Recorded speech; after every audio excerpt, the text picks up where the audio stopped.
Welcome to All Electric Conversations, where we talk with pioneers in traveling with electric vehicles. We're your hosts, Katie and Steve Krivolovic of the All Electric family. From road trips and towing to daily life, we'll hear stories of wanderlust and progress to inspire your own adventures with All Electric Conversations.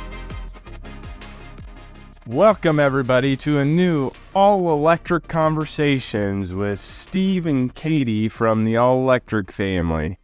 And today we're going to talk about camping with an EV and the etiquette of that. Yeah, we're going to talk a little bit about like our favorites and some tips and tricks and stuff that we have come to acquire over the years of camping with an EV.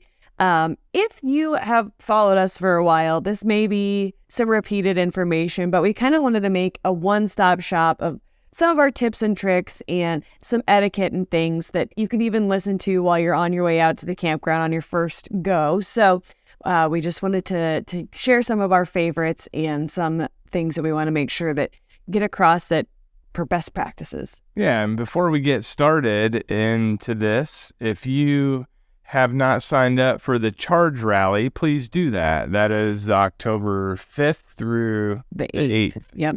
And go to allelectricfamily.com and go to the Charge Rally tab and sign up for that. We would love to have you.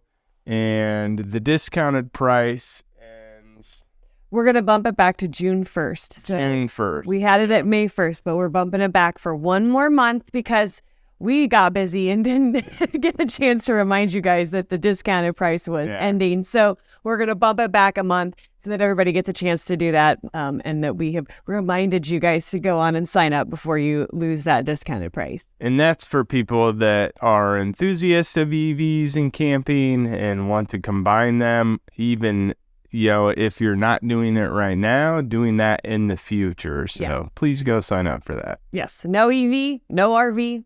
No problem. Come join us. We'd love to have you.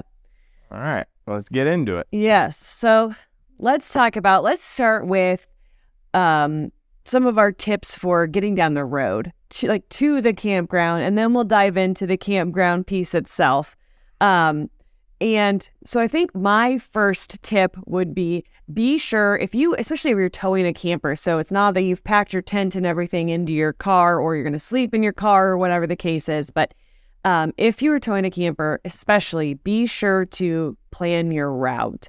You're going to want to make sure that you know where the chargers are. Make sure that you have a backup plan in case one of the chargers does not work, which is a situation that we have run into before.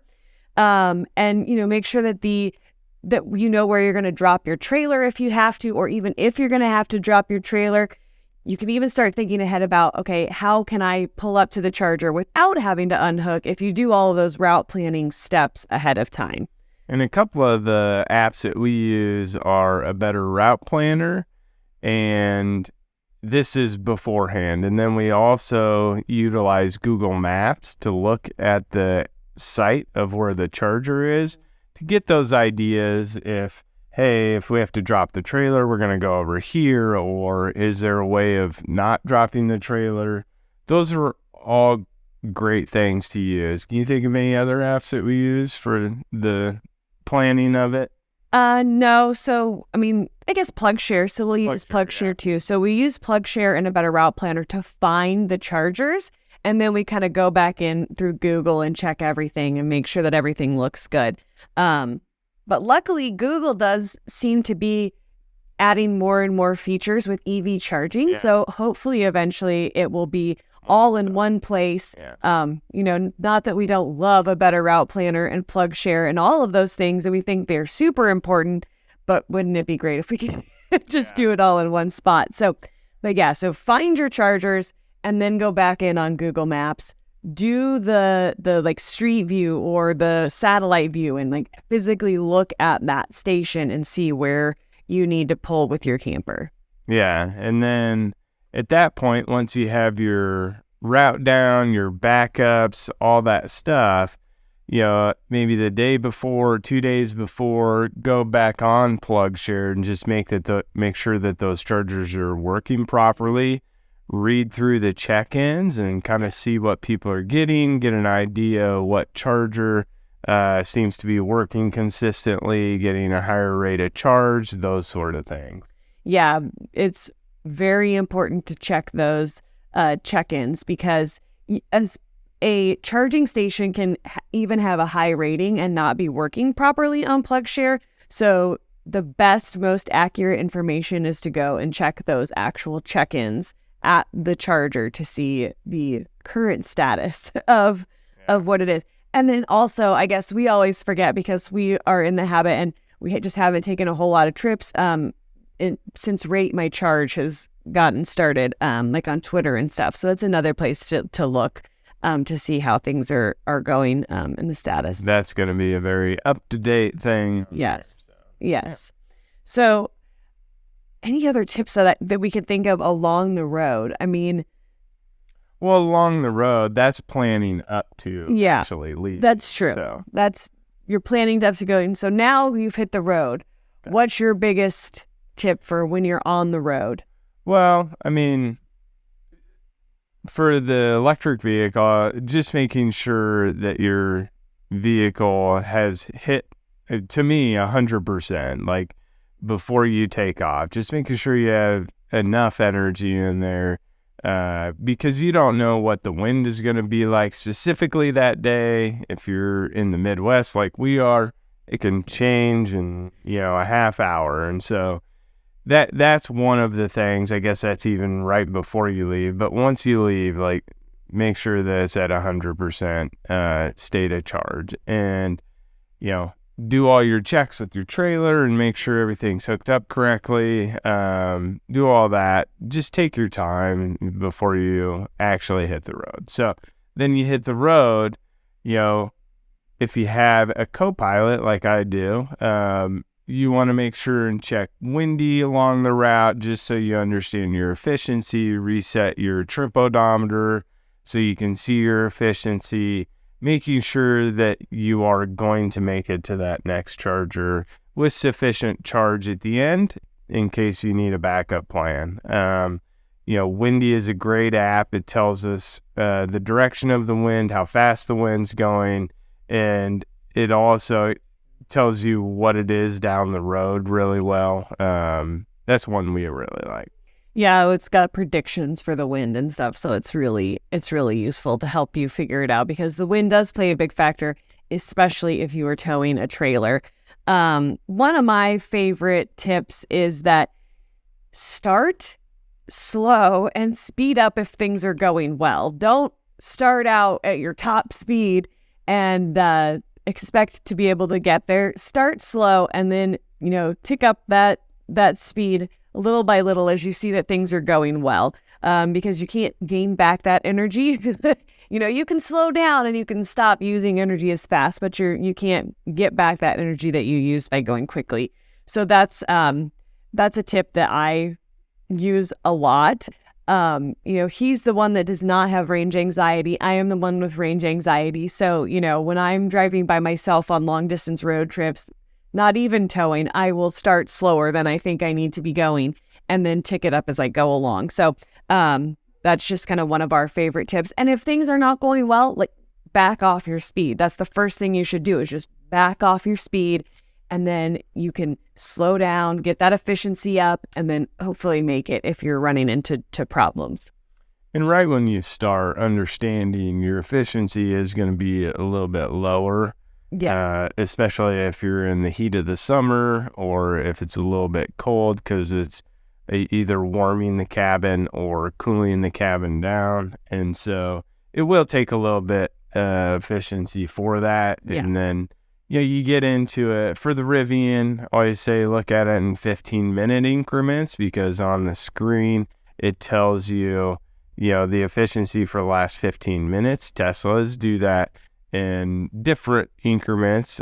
If I remember right, it's like 5 miles, 15 miles, and 30 miles. Minutes, right?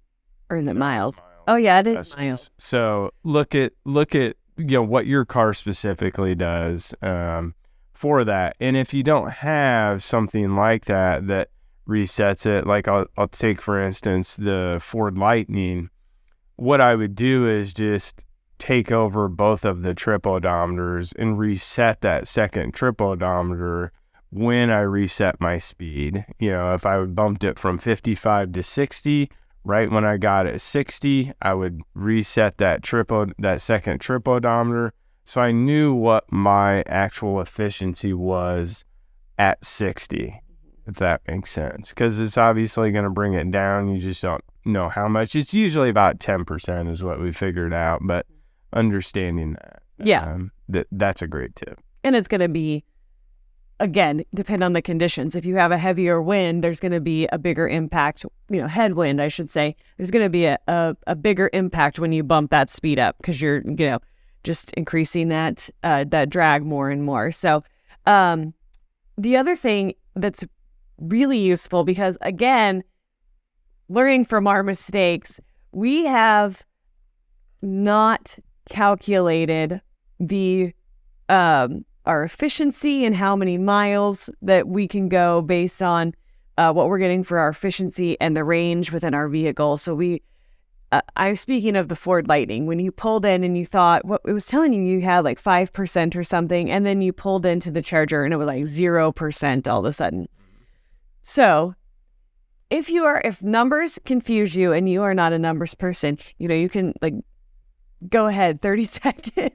But so how do you calculate that so that you have an accurate estimate of how far you can go with your vehicle? So when you tell me we need to be at 1.6 miles per kilowatt hour, what's that calculation? Yeah, and this is, I'll do this before we leave, and then also on the road usually, depending upon what's going on. And I'll go through those scenarios. But what I do is find out what the actual usable battery pack is. And that's pretty easy. You just go online, Google your vehicle, usable battery pack, because there's a difference between what the actual battery pack is and what the manufacturer actually allows you to use. So let's take the Rivian, for instance. It's anywhere from 125 to 128 kilowatt hours. And so what we do with that is then you take how many miles that you're going, and is that correct? Yeah. So if you have to go 100 miles, you would take 100 divided by 128 kilowatt hours. And so I'm not 100% sure what that would be, but that's the efficiency that you need to get there, and that's draining it 100%. So, that I'll figure that because I'm okay with that. In getting there with 0, I don't really think that's a great idea for for anyone. I shouldn't do that. No. So anyways, that's like a starting point. And so you go in, let's say you want to get there with 10%. So then what you would have to take 128, and then take roughly 13 off of that. So because that's 10% of the battery pack, 12.8 kilowatt hours, and then it would be at 115. You're yawning because you're bored. No. It's 115 kilowatt hours if you want to get there with 90% and you have 100% battery. So then you take 100 divided by 115, and that's the miles per kilowatt hour. Maybe that's our app idea. We need to make an app that you can just put the information into, because I even when I'm on the road by myself, I will text him and be like, here's my efficiency. Here's how much battery I have left. Here's how many miles I have left to go. What am I doing okay, or do I need, so then he'll come back and he'll be like, oh, you're fine, or whatever. So, but, and we do have these calculations. Oh no, that's the road pass one, I think, is where we put that in. So we have a course on road tripping, and we put this information in that road pass course. We need to do one on our channel as well. But if you go on to Road Pass University and look up EV road trips, we have that calculations and stuff is all in there. I think we even have a little worksheet that goes with it that has those calculations. But it gives you peace of mind to know that you know how much battery you have to use, you know how far you have to go, and then you have this specific number that you need to hit to be able to get there. And then if you are a person that is, even a little bit more nervous, then you can, make sure you're getting even better efficiency than what you needed to get to have a little buffer of getting there with, even more battery. So it's just peace of mind. I like doing those calculations along the road. And it's when you're like, there's other times when, you're going down the road and you do the calculation and you're like, oh, we're doing really well. I can bump it up a few miles per hour or whatnot, and we'll still be fine. So it's a good calculation to have in your back pocket. Yeah. Okay. So we're on the road. What else? Are there any other tips that we can think of for on the road? Because, it's mostly just get from point A to point B, which is watching your efficiency, knowing your route, knowing your chargers, that type of a thing. So then it becomes, when you get to the charger, what do people need to be aware of, especially if they are towing a trailer? What etiquette or what tips do we have for people that are pulling into a charger with a trailer? So at this point, hopefully you've went on Google and looked at all the different scenarios that may work. You gotta be pretty fluid with this, because there may be, people charging there. There may be, honestly, people parked in a spot you thought might be, you might be able to pull in and actually charge without unhooking. We've ran into all these sorts of situations. And so you just got to really be fluid with it. And so examine it, take your time, see what charger you need, see which one's working, do all that stuff before you really kind of pull up to it, and make sure that it's working. If it's right on the end, I'm thinking of one instance where if it's right on the end, you could just pull up there and check if it's working. That's one thing. But, if you cannot do that, go check the chargers and see if they're working. You probably have a good idea from PlugShare if they are, or even checking the actual, manufacturer of the chargers, app. I guess not manufacturer, but the person that is, operating the charger. Anyways, they're starting to tell you a little bit more if they're working. So that's good. Yeah. And then just be fluid with it. Like I said, you don't know if you may have it in your head that this is going to be the charger that you're not going to have to unhook. Well, sometimes you have to. Yeah. And depending upon your vehicle, you may have to unhook more than others. We've had better luck with public charging with the charge port on the front than on the rear. And so, that's just kind of the reality of it. And, even the place that you're going to drop your trailer, and somebody may be parked there. So you want a couple different, incidences or places that you can drop your trailer, and, and just, that's what I would say. Be fluid once you pull up there and just examine it and go from there.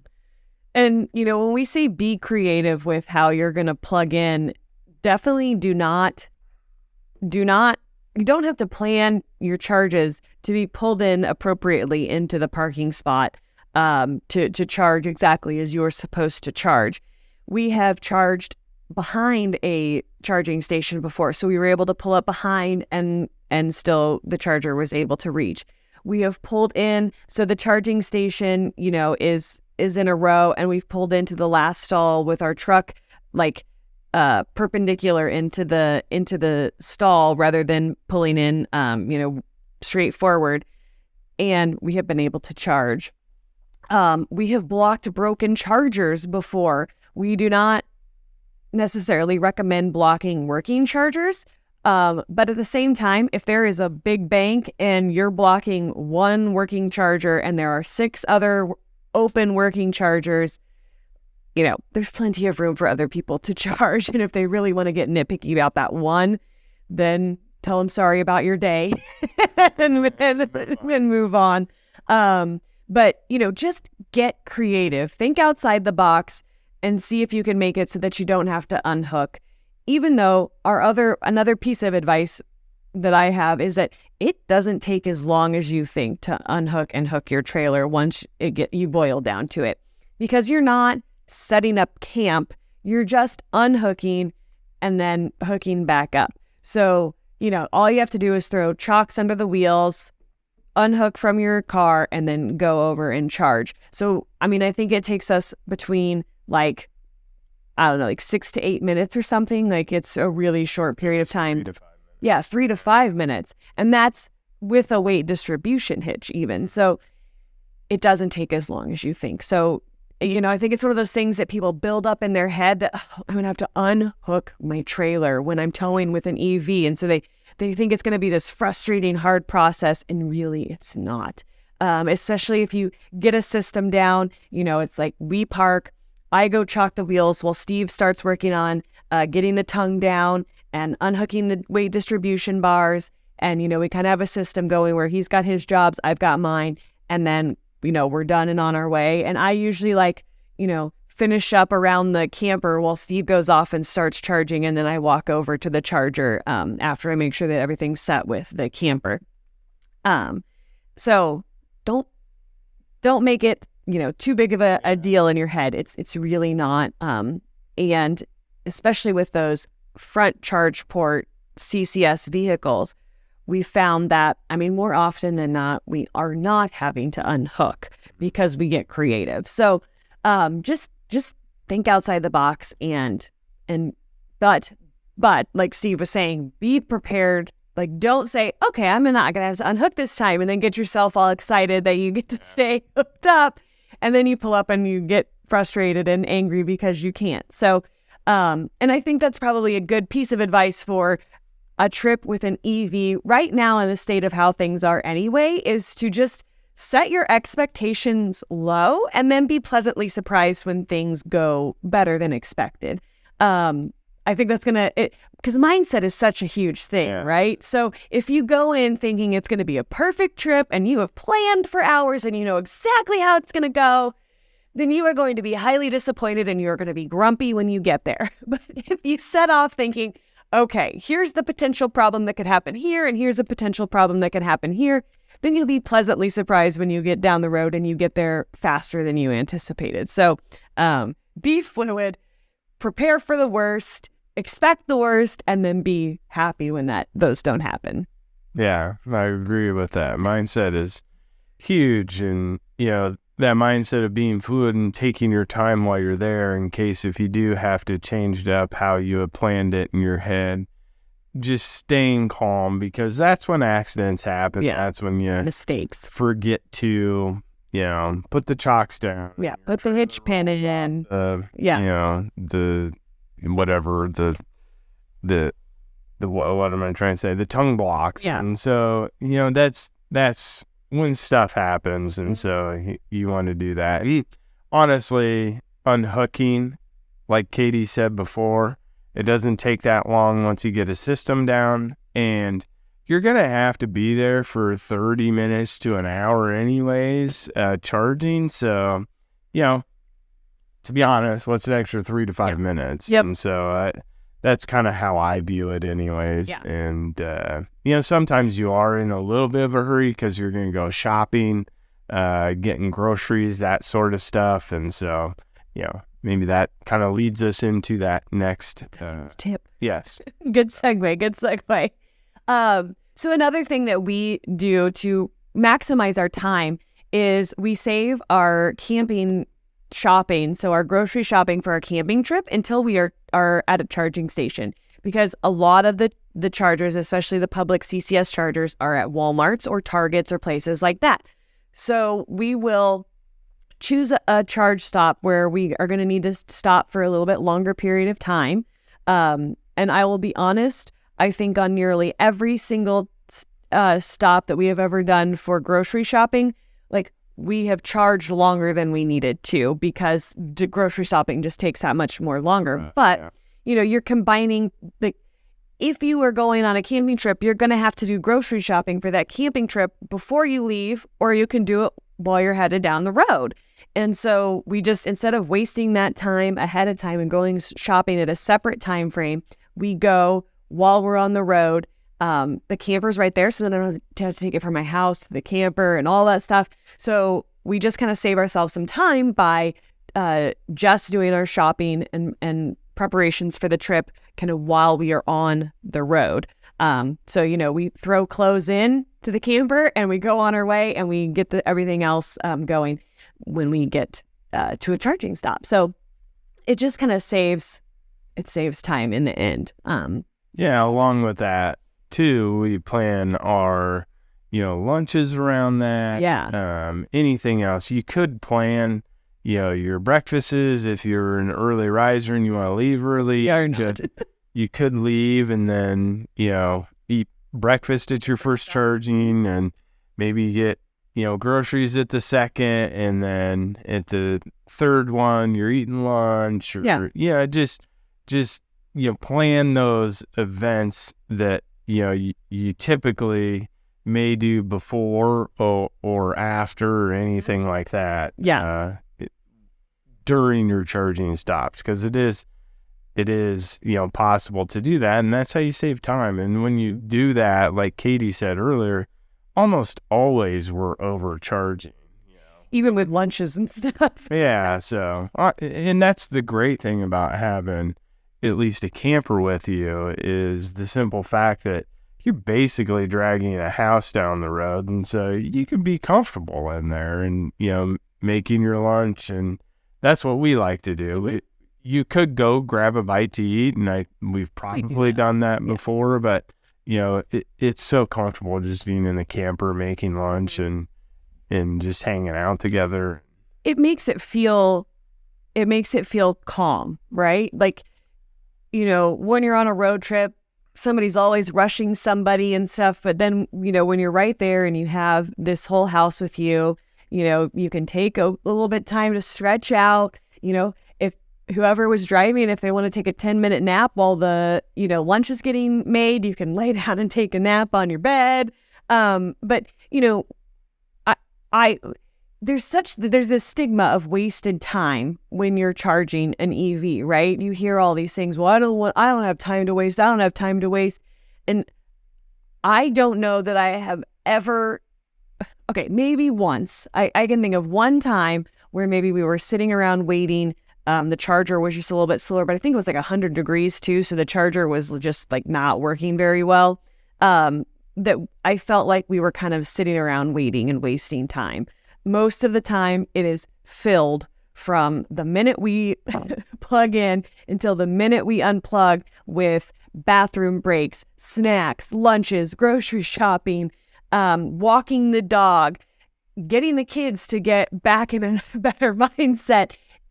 Our time is filled and is not wasted at charging stops. And I think that makes a big difference, and really helps with, again, that mindset piece. When you're not rushing, you're like, okay, we have time here to stop and fix lunch and make lunch and then get back on the road. So just use those stops wisely, because you have that time to do that. Yeah, fill that time with things to do. Yes. And it is easy to do. I think I thought when we first started towing, well, even driving an EV, but then towing with an EV, I thought there was going to be a lot of the sitting around, like wasted time at charge stops, and that just really hasn't been the case. If there's one where it doesn't fall on a meal or there isn't a grocery store, we'll try to find something that we can go explore around that charging stop. We've gone to a train museum before. There's been like visitor centers or whatever that we'll go into and hang out at and check out what's around that area. So just use those all the times. Yeah. So the next thing we could talk about would be, when you're going down the road, you're filling your time, you're stopping at these chargers. It's, what happens if a charger doesn't work or something like that? What can some backup plans be? Yes. There's a lot of different ones that you can have. Well, we'll kind of go through some of them. There's probably even more than what we think, but, the first kind of obvious one that you can have in the back of your mind is going to be a campground or a slower charger that's, close by, something like that. Just making sure you have enough energy to get to those places. This is part of that fluid piece. It doesn't happen, too often, but you just have to be understanding of that. And so, you can go to a campground and, and charge what you need to get to the next one. You may have to unfortunately stay the night sometimes, prolong your trip. You can, honestly get your vehicle and your camper towed to the next charger. That obviously costs a lot of money, but that is a backup plan. Yeah. Another thing is you could have a generator. I know that's not a popular thing because it's using gas, but At least you get there. the way that public charging is currently, I would not feel bad about having a backup plan of a generator. Yeah. And so just making sure that you would have enough, fuel to generate enough energy in your vehicle to get you to that next charger. Whether that be a slower charger that's charging about the same rate as that generator, or, to, the next DC fast charging. And so, those are some of the, backup plans. Do you have any other backup plans? No, I would just say, I guess a couple of pieces on that. One, there are probably more J1772 or slow chargers around than you think that there are. So, just go on your apps and look around. There may be one across the parking lot. For instance, the time that we got stranded, there was a J1772 literally right across the parking lot. And we could have just gone over there, charged at least for a little bit while we figured out a plan of where we were going to go next or what we were going to do. But we got a little overzealous and wanted to get down the road as fast as we can. So just slow down, take your time, and realize that, avoiding the big mistake is worth the time, taking the time to figure it out and figure out what you need to do. And, the other thing is remember that you don't have to necessarily get to the next charger that you had planned.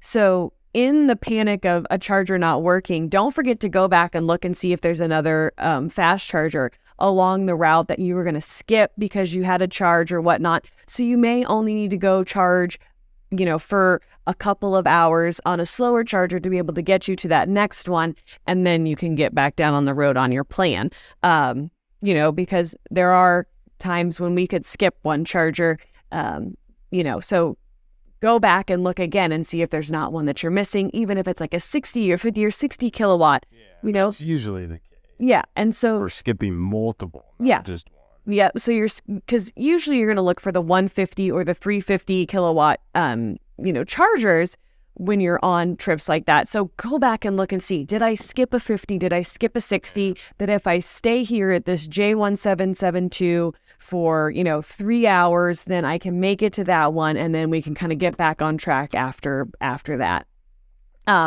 Because, the panic sets in where you're like, oh my gosh, the only charger that I have is a J1772. I'm going to have to sit here for forever to get a charge. This is stupid. So take a deep breath, go back and reevaluate your plan and see if there's another way that you can go that's going to make it so that you are not stranded for a very long period of time.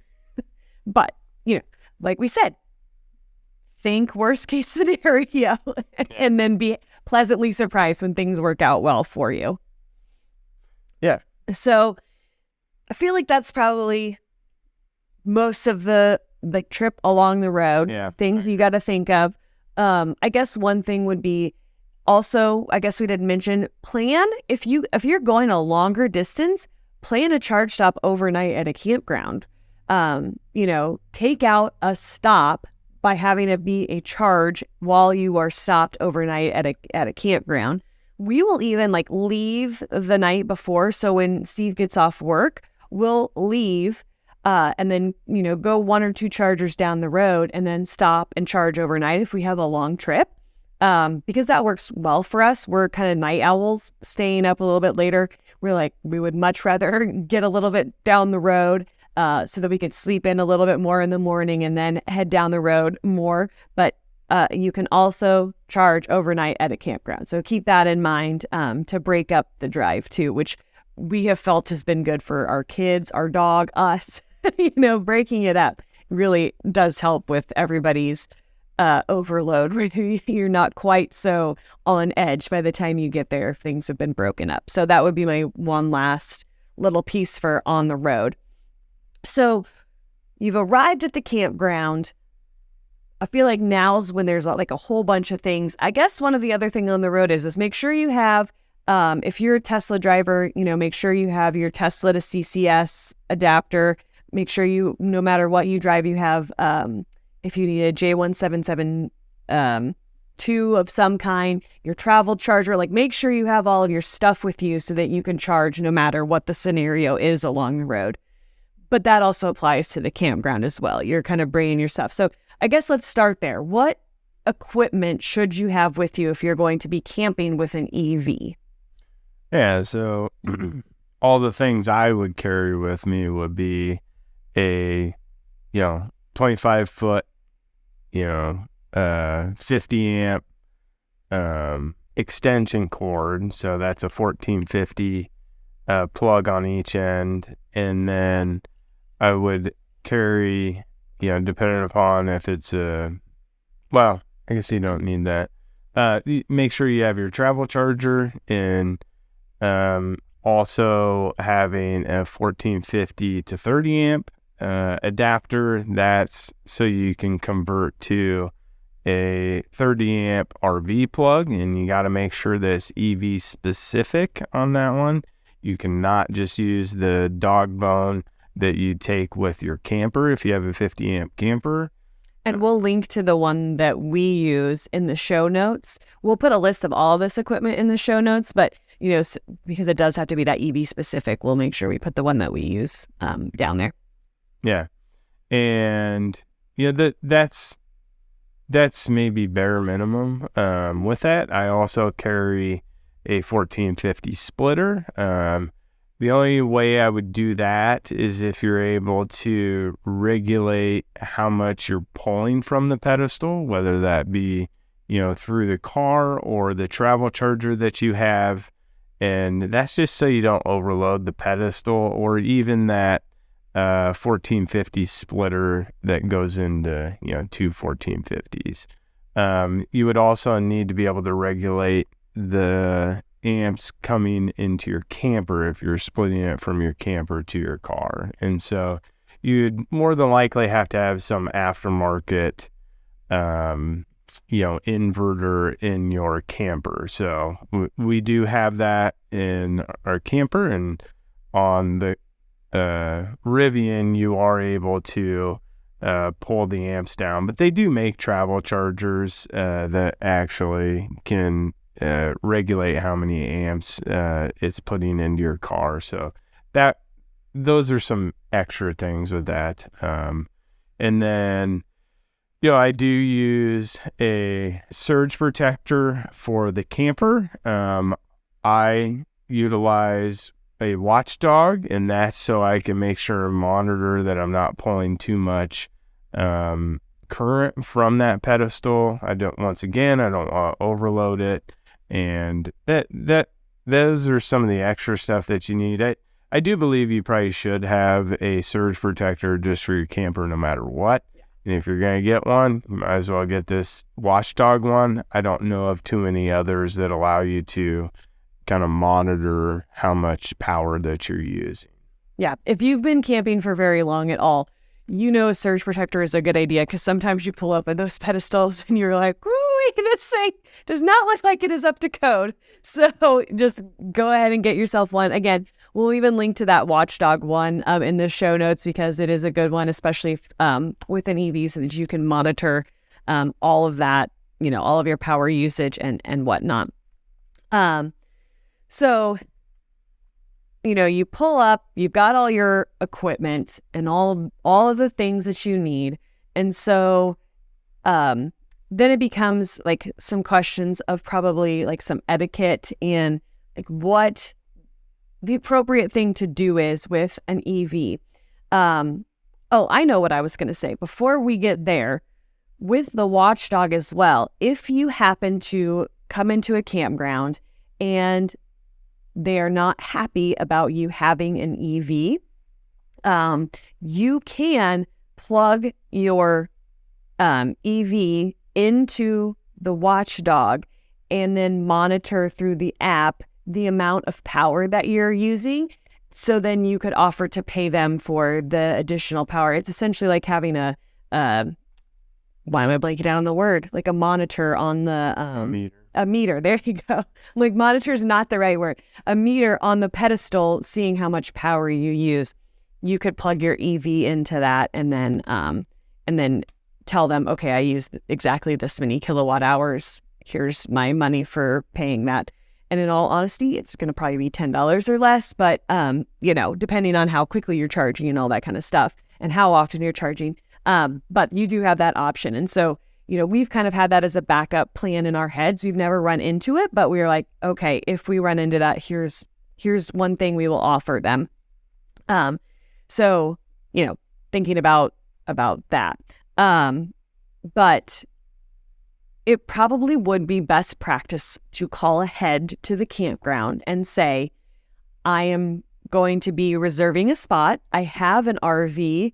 I tow it with an EV, and I will be plugging in my car while I'm there, just to let them know, so that you don't run into a situation where you're expecting to be able to charge your car at the campground and then they won't let you. Now, that being said, we have never done that and we have never run into a problem, because we're paying for the campsite and, so we have never run into that problem. However, it would probably be best practices to call ahead and let them know that you will be coming with an EV. And the only reason we say that is because we have had a couple people tell us that they, one, have been turned away, or just told they can't charge there.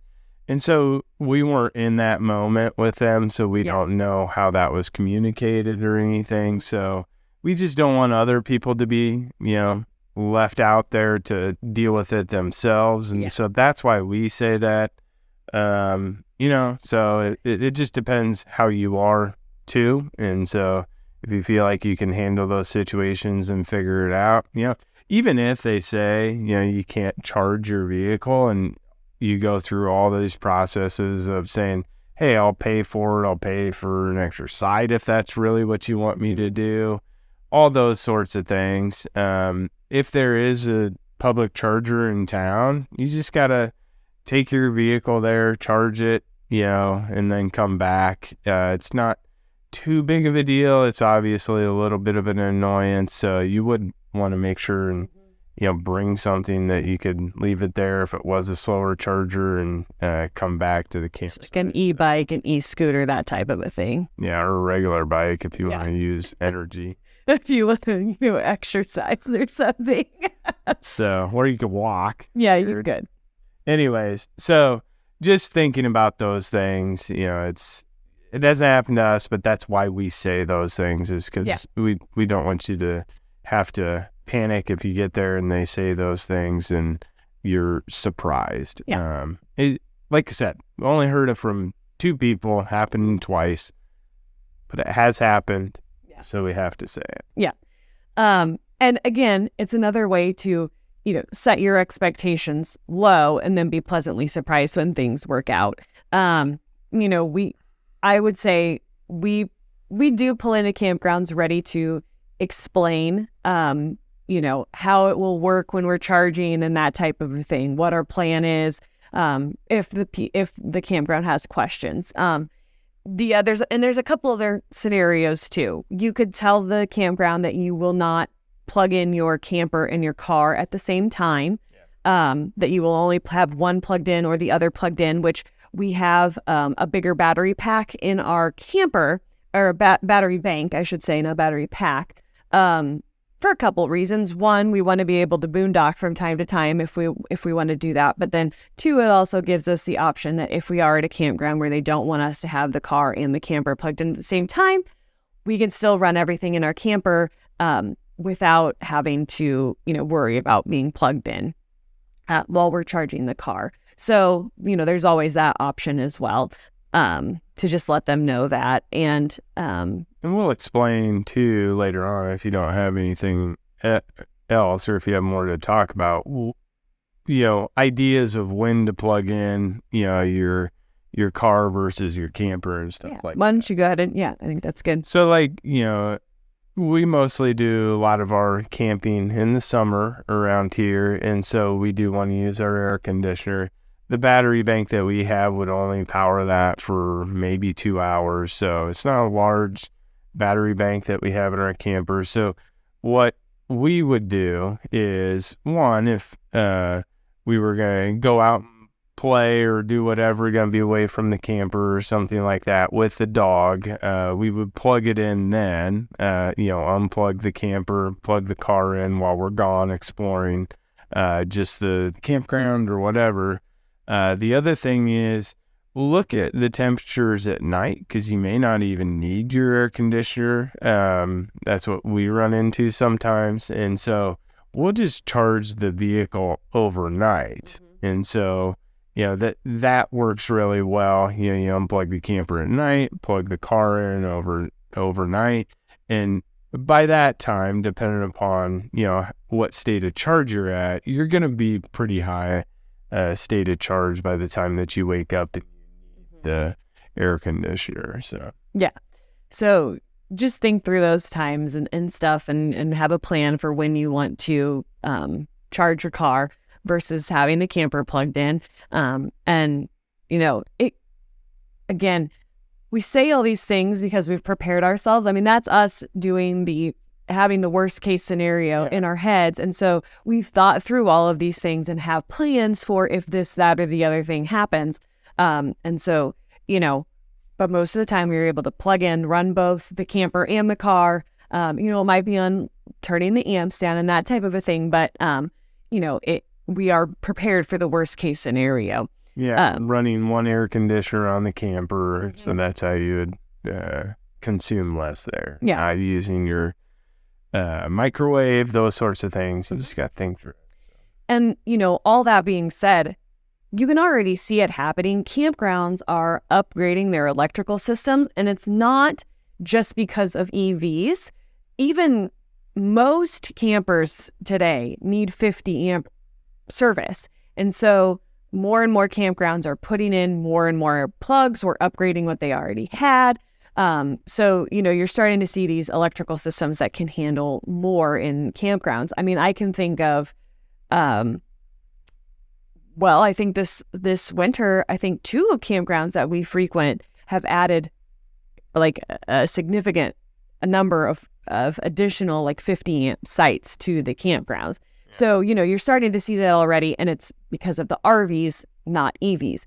But you are even seeing places that are specifically putting in 100 amp pedestals for EVs and RVs together, so that people that have an EV that are camping, have all the power you could ever ask for. There's a specific campground in Austin, Texas, that does that. Austonia RV Resort, I believe. There's one in Montrose, Colorado, that's going in that they are. So instead of they're going to do 50 amp sites, but they're also going to have an on-site EV charger at that campground. So, you're starting to see people realize that we are going to be heading this way. So it's going to get easier and easier as we go down the road to be camping with your EV. So keep that in mind too.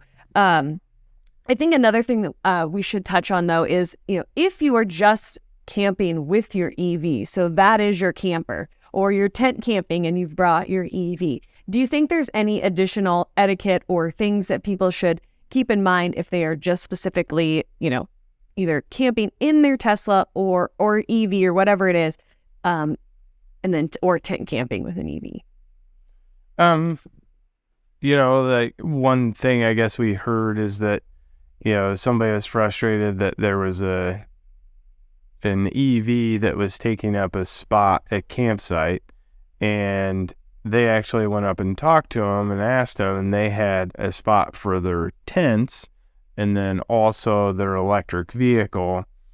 And, according to them, they chose to do that themselves. It wasn't like the campground or anything like that. If that's the case, to me, you should just purchase one campsite, so you're not taking up two spots. Yeah. But, there also could have been some other scenarios with that. But, just take up one spot if you can, so other campers or, people camping don't get upset with you. Yeah. Yeah. I don't know what else. I think it's just one of those things that if you are camping with an EV, unfortunately, we have to be aware that there are people that have it out for EVs, that they're a little bit angry about it, and then they just are not happy. So, maybe in that scenario, like maybe a friend's coming the next day and they had two campsites, and the friend was late or whatever. But, maybe, spread out, like if you have this, because they said multiple tents. So like put one on each site so that people see that there's someone that is camping there. Just be aware that, be courteous, be, just do your best to not appear to be just using a campsite, or because I think people think that EV owners are coming in for free and parking their car there and charging it for free and trying to be freeloaders. That's the stuff that we hear anyway. So just, trying to be aware of that and putting on a good show, so to speak, when you're there, to make sure that people know that, you're not just like freeloading and taking free power, because that's what a lot of people are going to just assume that you are doing when you're in those scenarios. So, it's just a little bit of helping the EV movement in the way of just educating people and letting people see that, we are doing the right thing. And regardless, yes, there are going to be people that do the wrong thing, but that's in every aspect of life, all the way across the board. I wish it wasn't the case, but it is. So,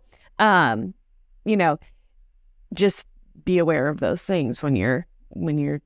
Yeah, as far as the tent camping goes, I think taking an EV along is an amazing thing to do, because you got endless amounts of power and, anyway, well, I guess if you got pedestal, you got power there anyways. Well, but they have the ones where you put the tent over the back of your car, so then you can air condition your tent or heat your tent with the car, which is... Yeah, yes, it's awesome. So...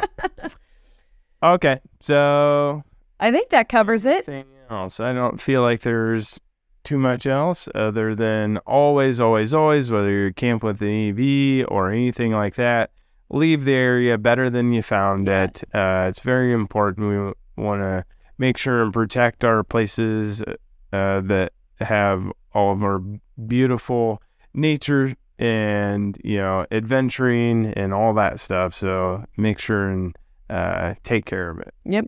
We always say, leave it better than you found it, whether it's a state park, a national park, a privately owned campground, wherever it is, take care of it and leave it better than you found it. So, but if you have not hit the follow button on our podcast, please be sure to do that on your favorite podcast app.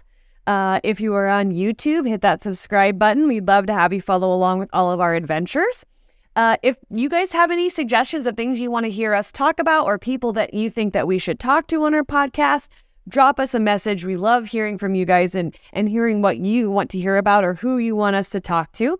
We think it's great that you guys, have information that you want to get from us, and we'll do our best to to do good by you when we do those topics. And leave us a comment or a review on the podcast as well on your favorite app. And then if this is on YouTube, make sure and comment down below your favorite tips or tricks when traveling with an EV, whether that be towing or just road tripping. Yes.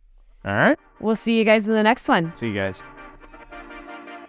Thanks for listening. Find all of our show notes at allelectricfamily.com/allelectricconversations. Be sure to connect with us on YouTube, Instagram, TikTok, and Facebook at All Electric Family. Find us on Twitter as All Electric Fam. You can find our podcast on iTunes, Spotify, or wherever you get your podcasts. If you enjoyed this story, please be sure to share it and hit that subscribe button. Leave a review and help inspire others to hit the road. Until next time, stay charged.